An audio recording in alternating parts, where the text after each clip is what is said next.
शुक्लाम्बरधरं विष्णुं शशिवर्णं चतुर्भुजं प्रसन्नवदनं ध्यायेत् सर्वविघ्नोपशान्तये। व्यासं वसिष्ठनप्तारं शक्तेः पौत्रमकल्मषम् पराशरात्मजं वन्दे शुकतातं तपोनिधिम्। व्यासाय विष्णुरूपाय व्यासरूपाय विष्णवे नमो वै ब्रह्मनिधये वासिष्ठाय नमो नमः। अविकाराय शुद्धाय नित्याय परमात्मने सदैकरूपरूपाय विष्णवे सर्वजिष्णवे यस्य स्मरणमात्रेण जन्म संसारबन्धनात् विमुच्यते। नमस्तस्मै विष्णवे प्रभविष्णवे। ॐ नमो विष्णवे प्रभविष्णवे। श्रीवैशम्पायन उवाच श्रुत्वा धर्मानशेषेण पावनानि च सर्वशः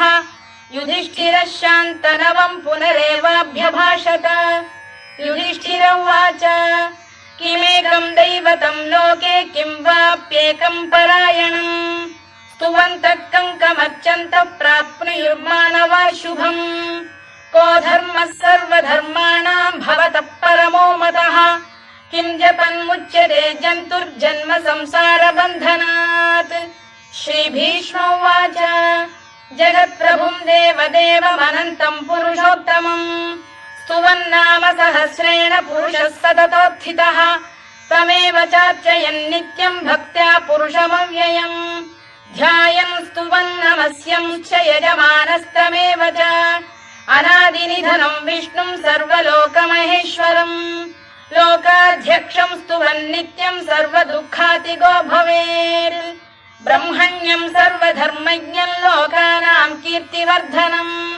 लोकनाथं महद्भूतं सर्वभूतभवोद्भवम् एष मे सर्वधर्माणां धर्मोऽधिकतमो मतः यद्भक्त्या पुण्डरीकाक्षं स्तवैरर्चेन्नरः सदा। परमं यो महत्तेजः परमं यो महत्तपः परमं यो महद्ब्रह्म परमं यः परायणम् पवित्राणां पवित्रं यो मङ्गलानां च मङ्गलम् दैवतं देवतानां च भूतानां यो व्ययः यतः सर्वाणि भूतानि भवन्त्यादियुगागमे यस्मिंश्च प्रलयं यान्ति पुनरेव युगक्षये तस्य लोकप्रधानस्य जगन्नाथस्य भूपते विष्णोर्नाम सहस्रं मे शृणु पापभयापहम्। यानि नामानि गौणानि विख्यातानि महात्मनः ऋषिभिः परिगीतानि तानि वक्ष्यामि भूतये। ऋषिर्नाम्नां सहस्रस्य वेदव्यासो महामुनिः छन्दोऽनुष्टुप् तथा देवो भगवान् देवकीसुतः अमृतांशुद्भवो बीजं शक्तिर्देवकी नन्दनः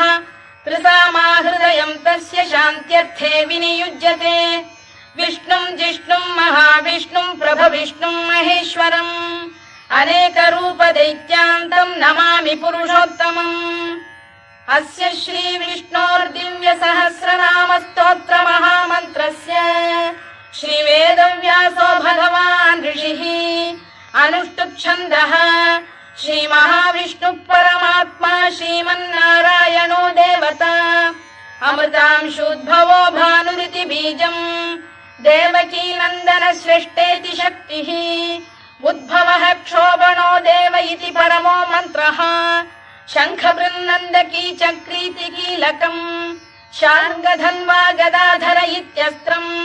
रथाङ्गपाणिरक्षोभ्य इति नेत्रम् त्रिसामा सामरः सामेति कवचम् आनन्दम् परब्रह्मेति योनिः ऋतुः सुदर्शनकार इति दिग्बन्धः श्रीविश्वरूप इति ध्यानम् श्रीमहाविष्णुप्रीत्यर्थे सहस्रनाम जपे विनियोगः। ध्यानम् क्षीरोदन्वत्प्रदेशे शुचिमणिविलसत्सैकते मौक्तिकानाम् मालाक्लुप्तासनस्थस्फटिकमणिनिभैर्मौक्तिकैर्मण्डिताङ्गः शुभ्रैरभ्रैरदभ्रैरुपरि विरचितैर्मुक्तपीयूषवर्षैः आनन्दीन पुरीयादरिनलिन गदा शङ्खपाणिर्मुकुन्दः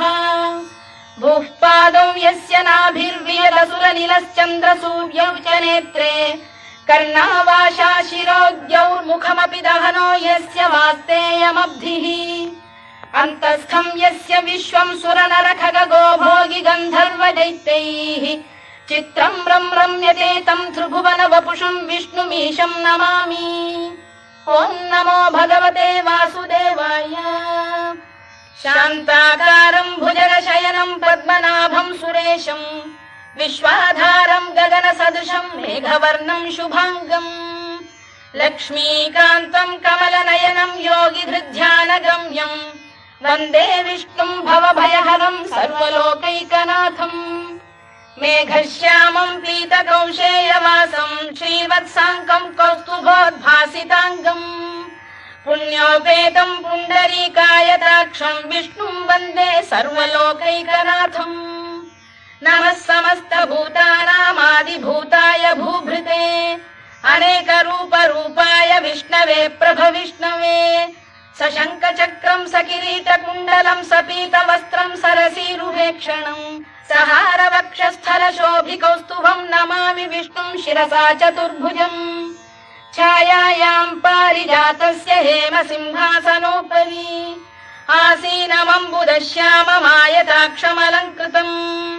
चन्द्राननम् चतुर्बाहुम् श्रीवत्साङ्कितवक्षसम् रुक्मिणी सत्यभामाभ्याम् सहितम् कृष्णमाश्रये।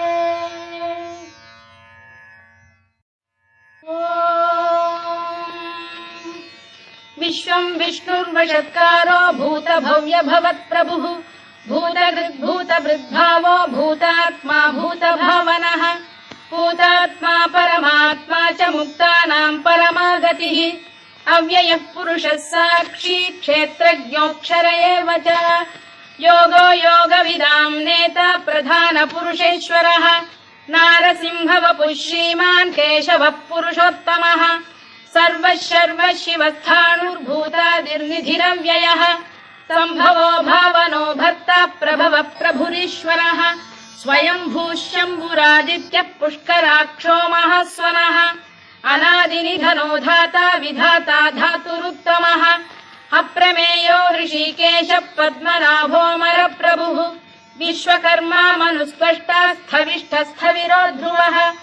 अग्राह्यः शाश्वतः कृष्णो लोहिताक्षप्रदर्दनः प्रभूतस्त्रिककुब्धाम पवित्रम् मङ्गलम् परम् ईशानः प्राणदः प्राणो ज्येष्ठः श्रेष्ठः प्रजापतिः हिरण्यगर्भो भूगर्भो माधवो मधुसूदनः ईश्वरो विक्रमी धन्वी मेधावी विक्रमक्रमः अनुत्तमो दुराधर्षः कृतज्ञः कृतिरात्मवान् सुरेशः शरणम् शर्म विश्वरेताः प्रजाभवः अधः संवत्सरो व्याल प्रत्ययः सर्वदर्शनः अजः सर्वेश्वरः सिद्धः सिद्धिः सर्वादिरच्युतः वृषाकपिरमेयात्मा सर्वयोगविनिःसृतः वसुर्वसुमनः सत्यः समात्मा संमितः समः अमोघः पुण्डरीकाक्षो वृषकर्मा वृषाकृतिः रुद्रो बहुशिरा बभ्रुर्विश्वयोनिश्चुतिश्रवाः अमृतः शाश्वतस्थाणुर्वरारोहो महातपाः सर्वगः सर्वविद्भानुर्विश्वक्सेनो जनार्दनः वेदो वेदविदव्यङ्गो वेदाङ्गो वेदवित्कविः लोकाध्यक्षः सुराध्यक्षो धर्माध्यक्षः कृताकृतः चतुरात्मा चतुर्व्यूहश्चतुर्दंष्टश्चतुर्भुजः भ्राजिष्णुर्भोजनम् भोक्ता सहिष्णुर्जगदादिजः अनघो विजयो जेता विश्वयोनिः पुनर्वसुः उपेन्द्रो वामनः प्रांशुरमोघः शुचिरूर्जितः अतीन्द्रः सङ्ग्रहः सर्गो धृतात्मा नियमो यमः वेद्यो वैद्यः सदा योगी वीरः माधवो मधुः अतीन्द्रियो महामायो महोत्साहो महाबलः महाबुद्धिर्महावीर्यो महाशक्तिर्महाद्युतिः अनिर्देश्य वपुः श्रीमान् अमे आत्मा महाधृधृत् महेश्वासो महीभर्ता श्रीनिवासः सताङ्गतिः अनिरुद्धः सुरानन्दो गोविन्दो गोविदाम्पतिः मरीचिर्दमनो हंसः सुपर्णो भुजगोत्तमः हिरण्यनाभः सुतपाः पद्मनाभः प्रजापतिः अमृत्युः सर्वदृक्सिंहः सन्धाता सन्धिमान् स्थिरः अजो दुर्मर्षणः शास्ता विश्रुतात्मा सुरारिः गुरुर्गुरुतमो धाम सत्यः सत्यपराक्रमः निमिषो निमिषस्रग्वी वाचस्पतिरुदारधीः अग्रणीर्ग्रामणी श्रीमान् न्यायो नेता समीरणः सहस्रमूर्धा विश्वात्मा सहस्राक्षः सहस्रपात् आवर्तनो निवृत्तात्मा संवृतः सम्प्रवर्धनः अधः संवर्तको वह्निरनिलो धरणीधरः सुप्रसाद प्रसन्नात्मा विश्वधृक् विश्वभुग्विभुः सत्कर्ता सत्कृतः साधुर्जह्नुर्नारायणो नरः असङ्ख्येयो प्रमेयात्मा विशिष्टः शिष्टकृच्छुचिः सिद्धार्थः सिद्धसङ्कल्पः सिद्धिदः सिद्धिसाधनः वृषाही वृषभो विष्णुर्वृषपर्वा वृषोदरः वर्धनो वर्धमानश्च विविक्तः श्रुतिसागरः सुभुजो दुर्धरो वाग्मी महेन्द्रो वसुदो वसुः नैकरूपो बृहद्रूपः शिपिविष्टप्रकाशनः ओजस्तेजोद्युतिधरः प्रकाशात्मा प्रतापनः वृद्धः स्पष्टाक्षरो मन्त्रश्चन्द्रांशुर्भास्करद्युतिः अमृतांशुद्धवो भानुः शशबिन्दुः सुरेश्वरः औषधम् जगतः सेतुः सत्यधर्मपराक्रमः भूतभव्यभवन्नाथः पवनः पावनो नरः कामः कामकृत्कान्तः कामः कामप्रदप्रभुः युगादिकृद्युगावर्तो नैकमायो महाशनः अदृश्यो व्यक्तरूपश्च सहस्रजिदनन्तजित् इष्टो विशिष्टः शिष्टेष्टः शिखण्डी नघुषो वृषः क्रोधः क्रोधकृत्कर्ता विश्वबाहुर्महीधरः अच्युत प्रतिथ प्राण प्राणदो वासवानुजः अपां निधिरधिष्ठानमप्रमत्त प्रतिष्ठितः स्कन्द स्कन्दधरो धुर्यो वरदो वायुवाहनः वासुदेवो बृहद्भानुरादिदेवः पुरन्दरः अशोकस्तारणस्तारः शूरः शौरिर्जनेश्वरः अनुकूलः शतावर्तः पद्मी पद्मनिभेक्षणः पद्मनाभोरविन्दाक्षः पद्मगर्भः शरीरभृत् महर्धिर्वृद्धो वृद्धात्मा महाक्षो गरुडध्वजः अतुलः शरभो भीमः समयज्ञो हविर्हरिः सर्वलक्षणलक्षण्यो लक्ष्मीवान् समितिञ्जयः विक्षरो रोहितो मार्गो हेतुर्दामोदरः सः महीधरो महाभागो वेगवानमिताशनः उद्भवः क्षोभणो देवः श्रीगर्भः परमेश्वरः करणम् कारणम् कर्ता विकर्ता गहनो गुहः व्यवसायो व्यवस्थानः संस्थानस्थानदो ध्रुवः परद्धिः परमस्पष्टः तुष्टः पुष्टः शुभेक्षणः रामो विरामो विरतो मार्गो नेयोनयोनयः वीरः शक्तिमताम् श्रेष्ठो धर्मो धर्मविदुत्तमः वैकुण्ठः पुरुष प्राण प्राणद प्रणवपृतुः हिरण्यगर्भः शत्रुघ्नो व्याप्तो वायुरधोक्षजः ऋतुः सुदर्शनकारः परमेष्ठी परिग्रहः उग्रः संवत्सरो दक्षो विश्रामो विश्वदक्षिणः विस्तारस्थावरस्थाणुः प्रमाणम् बीजमव्ययम् अर्थोऽनर्थो महाकोशो महाभोगो महाधनः अनिर्विण्णस्थविष्ठो भूर्धर्मयूपो महामखः नक्षत्रनेमिर्नक्षत्री क्षमः क्षामः समीहनः यज्ञयुज्यो महेज्यश्च क्रतुः सत्रम् सदाम् गतिः सर्वदर्शी विमुक्तात्मा सर्वज्ञो ज्ञानमुत्तमम् सुव्रतः सुमुखः सूक्ष्मः सुघोषः सुखदः सुहृद् मनोहरो जितक्रोधो वीरबाहुर्विदारणः स्वापनः स्ववशो व्यापी नैकात्मा नैककर्मकृत् वत्सरो वत्सलो वत्सी रत्नगर्भोधनेश्वरः धर्मकृद्धर्मी सदसक्षरमक्षरम् अविज्ञाता सहस्रांशुर्विधाता कृतलक्षणः गभस्तिनेमिः सप्तस्तः सिंहो भूतमहेश्वरः आदिदेवो महादेवो देवेशो देवभृद्गुरुः उत्तरो गोपतिर्गोप्ता ज्ञानगम्यः पुरातनः शरीरभूतभृद्भोक्ता कपीन्द्रो भूरि दक्षिणः सोमपोऽमृतपः सोमः पुरुजिः पुरुसत्तमः विनयो जयः सत्यसन्धो दाशार्हः सात्वताम् पतिः जीवो विनयिता साक्षी मुकुन्दो मितविक्रमः अम्भोनिधिरनन्तात्मा महोदधिशयोऽन्तकः अजो महार्घ स्वाभाव्यो जितामित्रप्रमोदनः आनन्दो नन्दनो नन्दः सत्यधर्मा त्रिविक्रमः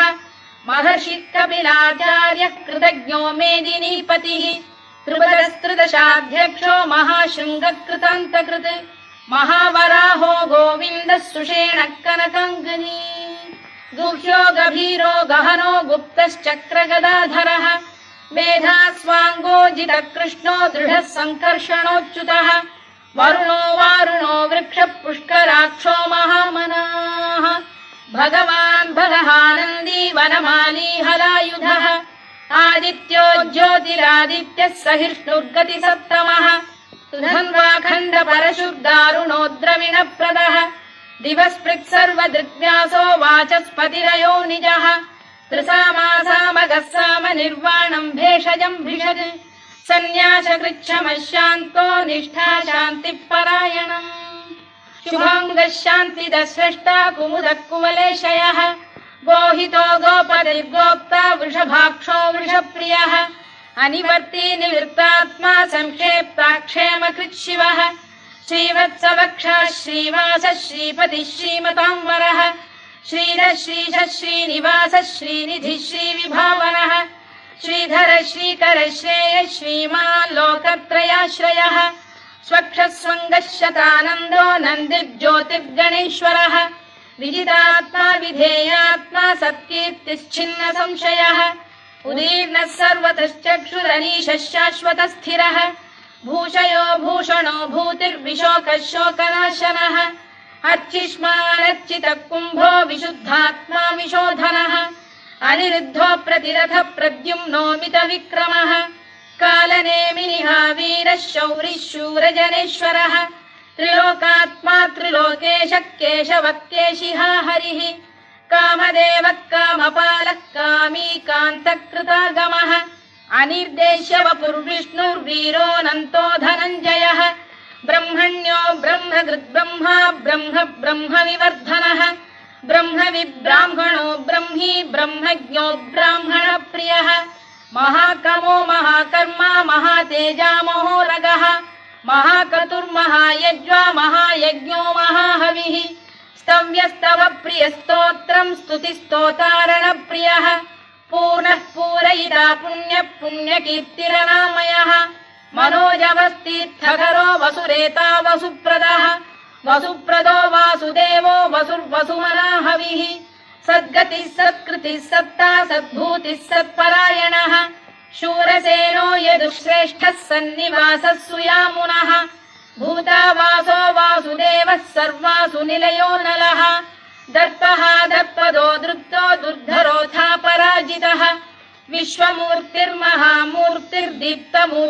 विश्वमूर्तिर्महामूर्तिर्दीप्तमूर्तिरमूर्तिमान् अनेकमूर्तिरव्यक्तः शतमूर्तिः शताननः एकोनैकः स वक्र किम् यत्तत्पदमनुत्तमम् लोकबन्धुर्लोकनाथो माधवो भक्तवत्सलः सुवर्णवर्णो हेमाङ्गो वराङ्गश्चन्दनाङ्गदी वीरः विषमः शून्यो घृताशीरचरश्चरः अमानी मानदो मान्यो लोकस्वामी त्रिलोकधृत् सुमेधा मेधजो धन्यः सत्यमेधाधराधरः तेजो वृषोद्युतिधरः सर्वशत्रभृताम्बरः प्रग्रहो निग्रहो व्यग्रो नैकशृङ्गो गदाग्रजः चतुर्मूर्तिश्चतुर्बाहुश्चतुर्व्यूहश्चतुर्गतिः चतुरात्मा चतुर्भावश्चतुर्वेदविदेकपात् समावर्तो निवृत्तात्मा दुर्जयो दुरतिक्रमः दुर्लभो दुर्गमो दुर्गो दुरावासो दुरारिः शुभाङ्गो लोकसारङ्गः स्तुतन्तु वर्धनः इन्द्रकर्मा महाकर्मा कृतकर्मा कृतागमः उद्भवः सुन्दरः सुन्दो रत्ननाभः सुलोचनः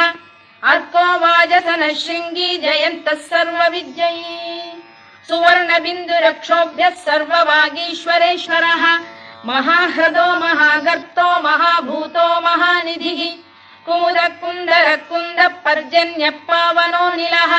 अमृताशोऽमृतवपुः सर्वज्ञः सर्वतोमुखः सुलभः सुव्रतः सिद्धः शत्रुजिच्छत्रुतापनः न्यग्रोधोदुम्बरोश्चतश्चाणूरा सान्ध्रनिषूदनः सहस्रार्चिः सप्तजिह्वः सप्तैधाः सप्तवाहनः अमूर्तिरनघोचिन्त्यो भयकृद्भयनाशनः अणुबृहत्कृशस्थूलो गुणभृन्निर्गुणो महान् अधृतस्वधृतस्वास्य प्राग्वंशो वंशवर्धनः भारभृत्कथितो योगी योगीशः सर्वकामदः आश्रमश्रमणः क्षामः सुपर्णो वायुवाहनः धनुर्धरो धनुर्वेदो दण्डो दमयिता दमः अपराजितः सर्वसहो नियन्ता नियमो यमः सत्त्ववान् सात्विकः सत्यः सत्यधर्मपरायणः अभिप्रायप्रियार्होः प्रियकृत्प्रीतिवर्धनः विहाय सगदिर्ज्योतिः सुरुचिर्पुतभुग्विभुः रविर्विरोचनः सूर्यः सविता रविलोचनः अनन्तो हुतभुग्भोक्ता सुखदो नैकजोऽग्रजः अनिर्विण्णः सदामर्षी लोकाधिष्ठानमद्भुतः सनातनतमः कपिलः कपिरव्ययः स्वस्तिदः स्वस्तिकृत् स्वस्ति स्वस्ति भुक् स्वस्ति दक्षिणः आरौद्रः कुण्डली चक्री विक्रम्यूर्जितशासनः शब्दातिगः शब्दसः शिशिरः शर्वरीकरः अक्रूरपेशलो दक्षो दक्षिणः क्षमिणाम्बरः विद्वत्तमो वीतभयः पुण्यश्रवणकीर्तनः उत्तारणो दुष्कृतिः पुण्यो दुःस्वप्ननाशनः वीरः रक्षणः सन्तो जीवनपर्यवस्थितः अनन्तरूपोऽनन्तश्रीर्जितमन्युर्भयापहः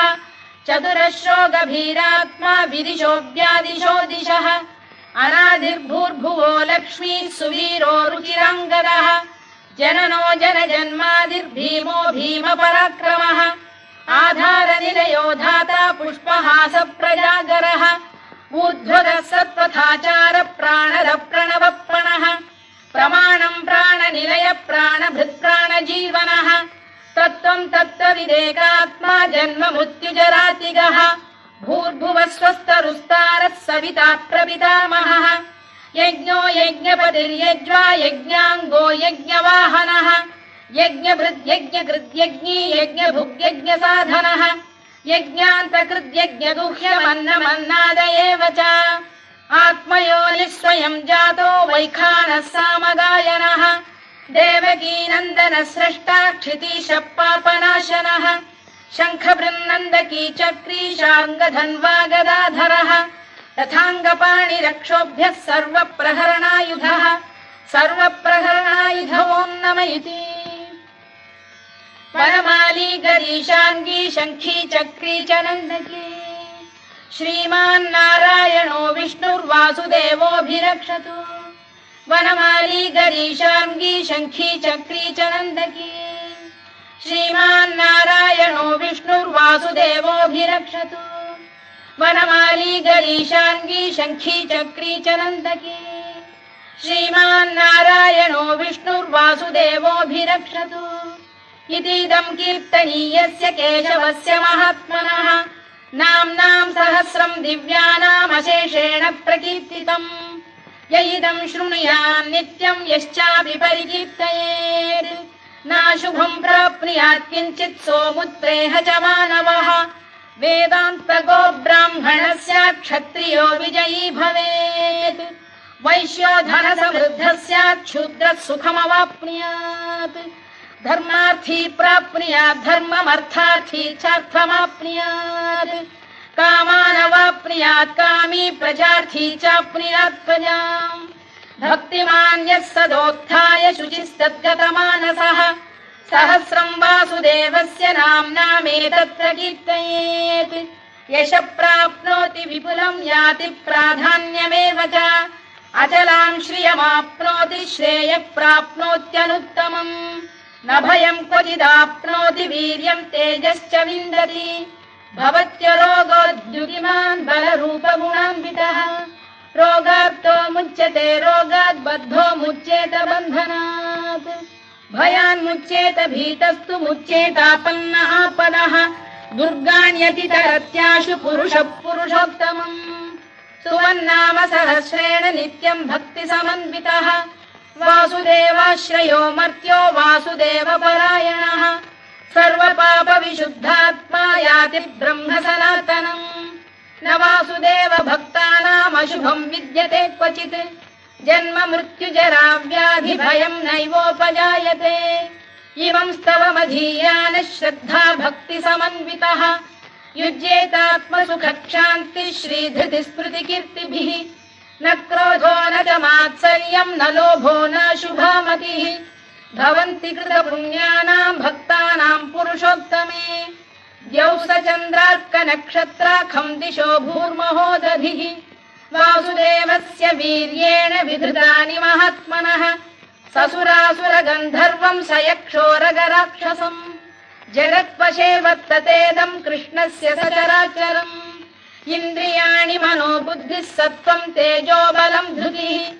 वासुदेवात्मकान्याहुः क्षेत्रम् क्षेत्रज्ञ एव च सर्वागमानामाचार प्रथमम् परिकल्पते आचार प्रभवो धर्मो धर्मस्य प्रभुरच्युतः ऋषयः पितरो देवा महाभूतानि धातवः जङ्गमा जङ्गमम् चेदम् जगन्नारायणोद्भवम् योगो ज्ञानम् तथा साङ्ख्यम् विद्या शिल्पादिकर्म च वेदाः शास्त्राणि विज्ञानमेतत् सर्वम् जनार्दनात् एको विष्णुर्महद्भूतम् पृथग्भूतान्यनेकशः त्रीन् लोकान् व्याप्य भूतात्मा भुङ्क्ते विश्वभुवव्ययः इमम् स्तवम् भगवतो विष्णोर्व्यासेन कीर्तितम् पठेद्य इच्छेत् पुरुषः श्रेयत् प्राप्तुम् सुखानि च विश्वेश्वरमजम् देवम् जगतः प्रभुमव्ययम् भजन्ति ये पुष्कराक्षम् न ते यान्ति पराभवम् न ते यान्ति पराभवम् ओन्नम इति अर्जुनोवाच पद्मपत्र विशालाक्ष पद्मनाभसुरोत्तमा भक्तानामनुरक्तानाम् त्राता भव जनार्दन श्रीभगवानुवाच यो माम् नाम सहस्रेण स्तोतुमिच्छति पाण्डव सोऽहमेकेन श्लोकेन स्तुत एव न संशयः स्तुत एव न संशयोन्नम इति व्यास उवाच वासनाद् वासुदेवस्य वासितम् भुवनत्रयम् सर्वभूतनिवासोऽसि वासुदेव नमोऽस्तु ते वासुदेव नमोऽस्तु ते ओन्नम इति पार्वत्युवाच केनोपायेन लघुना विष्णोर्नाम सहस्रकम् पठ्यते पण्डितैर्नित्यम् श्रोतुमिच्छाम्यहम् प्रभो ईश्वर उवाच श्रीराम राम रामेति रमे रामे मनोरमे सहस्रनाम तत्तुल्यम् राम नाम वरानने श्रीराम राम रामेति रमे रामे मनोरमे सहस्रनाम तत्तुल्यम् राम नाम वरानने श्रीराम राम रामेति रमे रामे मनोरमे सहस्रनाम तत्तुल्यम् राम नाम वरानने राम नाम वरानन ओन्नम इति ब्रह्मोवाच नमोऽस्त्वनन्ताय सहस्रमूर्तये सहस्रपादाक्षि शिरोरुबाहवे सहस्रनाम्ने पुरुषाय शाश्वते सहस्रकोटियुगधारिणे नमः सहस्रकोटियुगधारिणे नम ओन्नम इति सञ्जय उवाच यत्र योगेश्वर कृष्णो यत्र पार्थो धनुर्धरः तत्र श्रीविजयो भूतिर्ध्रुवा नीतिर्मतिर्मम श्रीभगवानुवाच अनन्याश्चिन्तयन्तो मां ये जनाः पर्युपासते तेषाम् नित्याभियुक्तानां योगक्षेमम् वहाम्यहम् परित्राणाय साधूनां विनाशाय च दुष्कृताम् धर्म संस्थापनार्थाय सम्भवामि युगे युगे आर्ता विषण्णाः शिथिलाश्च भीता घोरेषु च व्याधिषु वर्तमानाः संकीर्त्य नारायण शब्दमात्रम् विमुक्तदुःखाः सुखिनो भवन्तु कायेन वाचा मनसेन्द्रियैर्वा बुद्ध्यात्मना वा प्रकृते स्वभावात् करोमि यद्यत् सकलम् परस्मै नारायणायेति समर्पयामि।